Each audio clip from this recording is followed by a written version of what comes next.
ಖಾರ ಬಣ್ಣ ಮತ್ತು ರುಚಿ ಆಚಿ ಚಿಲ್ಲಿ ಪೌಡರ್. ನಟ ದರ್ಶನ್ ಅವರ ಪತ್ನಿ ವಿಜಯಲಕ್ಷ್ಮಿ ಅವರು ಒಂದು ಪೋಸ್ಟ್ ಮಾಡಿದ್ರು. ಈ ವಿಚಾರಕ್ಕೆ ಸಂಬಂಧಪಟ್ಟಂತೆಯೂ ನಟ ಸುದೀಪ್ ಅವರು ರಿಯಾಕ್ಷನ್ ಕೊಟ್ಟಿದ್ದಾರೆ. ನನ್ನ ಲೈಫ್ ಬಗ್ಗೆ ನಾನು ಮಾತ್ರ ಮಾತನಾಡ್ತೀನಿ, ನನ್ನ ಲೈಫ್ ಬಗ್ಗೆ ಮಾತ್ರ ನಾನು ಮಾತನಾಡೋದು, ಬೇರೆಯವರ ಬಗ್ಗೆ ನನಗೆ ಬೇಕಾಗಿಲ್ಲ, ನಾನು ನನ್ನ ಮನೆಯವರ ಬಗ್ಗೆ ಮಾತ್ರ ಮಾತನಾಡ್ತೀನಿ ಅಂತ ನಟ ಸುದೀಪ್ ಅವರು ಪ್ರತಿಕ್ರಿಯೆ ಕೊಟ್ಟಿದ್ದಾರೆ. ಪಕ್ಕದ ಮನೆಯವರ ಬಗ್ಗೆ ನಾನು ಮಾತನಾಡೋದಕ್ಕೆ ಹೋಗಲ್ಲ, ನನ್ನ ಹೋರಾಟ ಏನಿದ್ರು ಅದು ಪೈರಸಿ ವಿರುದ್ಧ ಮಾತ್ರ. ನಟ ದರ್ಶನ್ ಅವರ ಪತ್ನಿ ವಿಜಯಲಕ್ಷ್ಮಿ ಅವರು ಸೋಷಿಯಲ್ ಮೀಡಿಯಾದಲ್ಲಿ ಮಾಡಿದಂತಹ ಪೋಸ್ಟ್ ಏನಿತ್ತು ಆ ವಿಚಾರಕ್ಕೆ ಸಂಬಂಧಪಟ್ಟಂತೆ ನಟ ಸುದೀಪ್ ಅವರು ರಿಯಾಕ್ಷನ್ ಕೊಟ್ಟಿದ್ದಾರೆ. ಆ ವಿಚಾರದ ಬಗ್ಗೆ ಸಾಕಷ್ಟು ಜಟಾಪಟಿ ಕೂಡ ನಡೀತು. ಸಾಮಾಜಿಕ ಜಾಲತಾಣದಲ್ಲಿ ತೀವ್ರವಾಗಿ ಚರ್ಚೆಗಳು ಕೂಡ ನಡೀತು.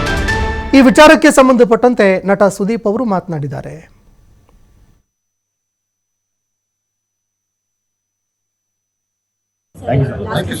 ವಿಜಯಲಕ್ಷ್ಮಿ